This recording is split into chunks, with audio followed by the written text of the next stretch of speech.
We've moved past the Greek Dark Ages, and today I'd like to talk to you about some of the Greek city-states. It's important to understand the structure of the politics in ancient Greece. There's not a single empire that rules, or even a country that rules this whole area. Today, there's a country, Greece, that controls all this. But back then, each of these city-states are independent. They have their own government. We discussed city-states when it came to Mesopotamia. You got the same kind of setup here. Athens is a city that has its own government, so is Sparta, so is Corinth. So every city has its own government. And what they called the city-states were a little bit different. They called their city-states the polis. And this is actually the root of our modern-day word politics. That comes from polis, because that was their city-state, and again was the sort of center of their political life. And the center of every Greek city, of every Greek city-state, was the Agoura. The Agoura is a marketplace. It's a meeting place. You see a picture of it here. Pretty much every Greek city-state had one. Sort of a split between a supermarket / town center. Even though every Greek city-state was an independent political unit, there were a couple things that united them. They all spoke Greek, so they have the same language, and they share the same religion as well. What you see in this circle here, in this kind of blob, is the center, the heart of the Greek civilization. This is where their language is spoken. This is where their religion is. These are the city-states that form the core of ancient Greece. But the Greek language, the Greek religion, the Greek people don't stay confined to this circle. When the Greek city-states get too crowded, when there aren't opportunities for the people in the Greek city-states, they do what a lot of countries and a lot of city-states have done throughout history. They set up colonies. Much like the colonization of America, people will leave the Greek city-states to set up a colony somewhere else. And that's what you see in this picture here. All of those red dots are Greek colonies. So what a city-state would do is, again, for whatever reason, if there were people who wanted to migrate out, those people would leave the city-state and go and set up a colony in one of these dots. So, you and your family live in Corinth, or you live in Athens, and things aren't going well there. You want to, move somewhere else. You hear that the weather's really great in North Africa. You get on a boat. Again, very similar to, the Pilgrims. You probably learned about them in elementary school. You go out on the sea and you set up a colony over here, or way over there, or over here, or wherever. This is important to remember for later Greek history, that these colonies that get set up are tied to, they're close to the Greek city-states within the circle. The people in these colonies are going to speak Greek. They're going to have the same language. They're going to be, if you're living in Athens, if you never left, you could have a cousin that's off in one of these Greek colonies. So when stuff starts to happen to the Greek colonies, you care about them because you know who those people are.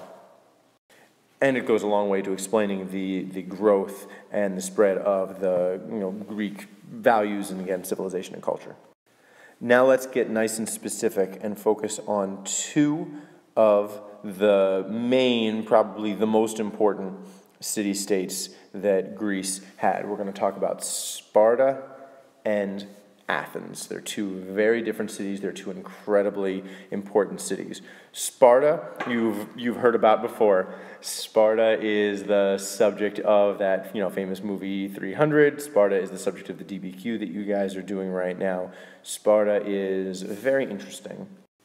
The polis, the city itself is landlocked. I'll show you on this map over here. It's not on the water. It's in the middle of the land. So that's gonna matter later when we talk about their navy or lack of it.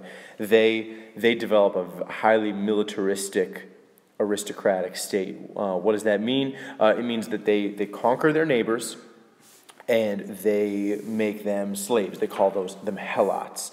And the Spartans themselves, as we've learned in the DBQ, a Spartan man can only be a soldier. A Spartan man is going to train to be a fighter. That's what he's going to be. That's all he's going to be. Well, they still need to eat.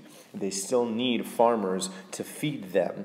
But instead of having, a Spartan who'd rather be a farmer, and a Spartan who wants to be a soldier, instead of that, all Spartans are soldiers. And then they conquer their neighbors, and their neighbors farm for them. All their food is grown by their slaves, the people that they conquered. And there are way more slaves than there are Spartans. They conquer way more people than they themselves have. And their political structure, they're not a democracy. They have these two kings, and they do have a council of elders who matter, but they're elected for life, and you can only get in if you're over age 60. So essentially, if you survive all of the wars that Sparta gets into, if you manage to become an old man, you've got a good shot at being somebody who's going to be a boss.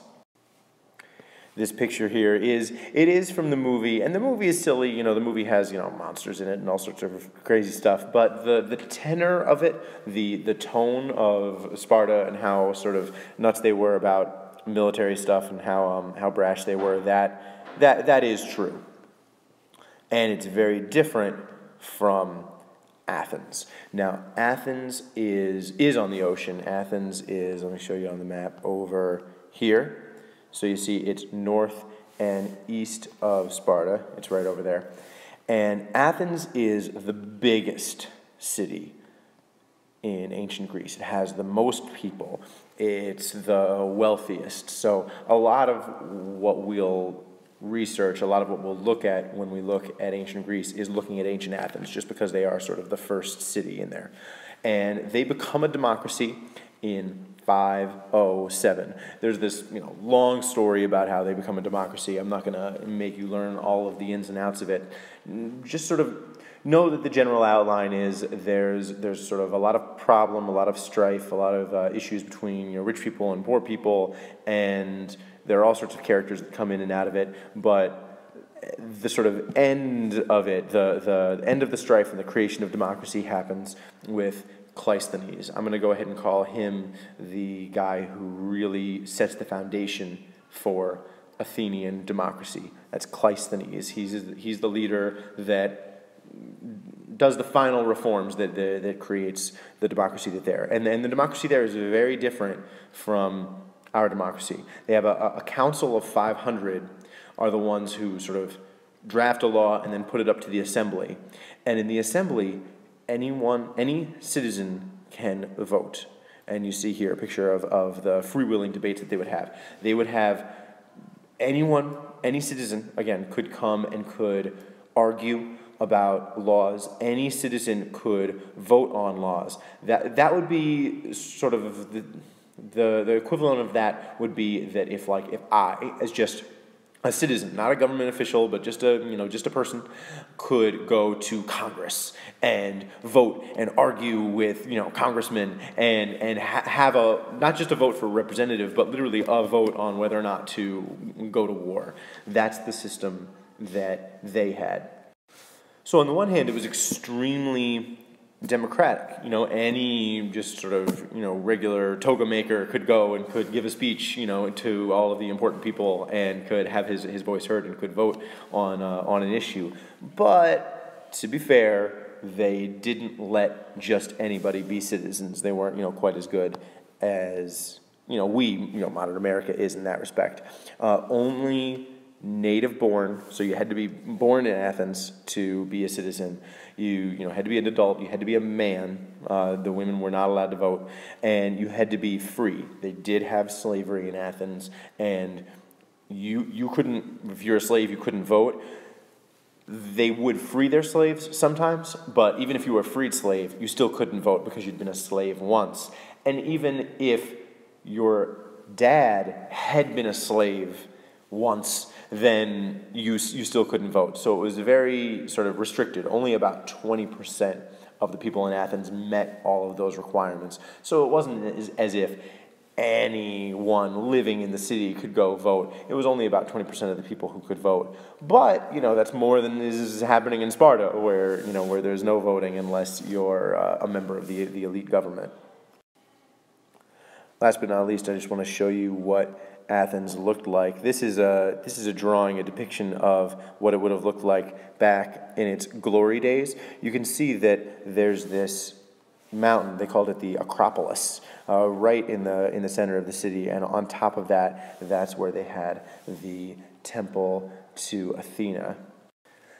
That's called the Parthenon. There's a big old picture of it in my classroom you might have seen up on the wall. And here's Greece today. So, they didn't have all of the modern cities, the modern buildings like that, but you can see the Acropolis and how it sort of sticks up, and the Parthenon, or at least the ruins of it, is still up there. And here, just as a nice close-up of what the ruins of the Parthenon looked like today. It would have, looked all gleaming and nice and back in the day.